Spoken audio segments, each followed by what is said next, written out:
উত্তর দিতে পারবেন আপনি? বল তোর কি প্রশ্ন বল, দেখছি উত্তর দিতে পারছেন নাকি। তাহলে আমি প্রশ্নটা করছি, আপনি উত্তর দিন। আপনি রেডি তো তাহলে? হ্যাঁ আমি রেডি, বল কি বলবি বল। বলেন তো স্যার, 1 কেজি লোহা বেশি ভারী না 1 কেজি তুলো?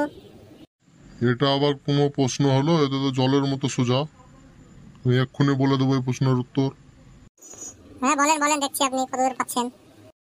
আরে খ্যাপা পাঁচু, লোহার থেকে তুলো কোনোদিন ভারী হয়? লোহাই ভারী হবে, লোহা বেশি ওজন হবে অবশ্যই। এই তো স্যার, আপনি প্রশ্ন ভুল করে দিয়েছেন।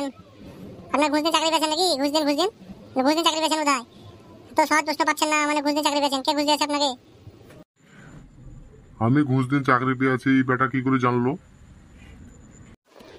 বলেন স্যার বলেন, ওদিকে মুখ করছেন কেন?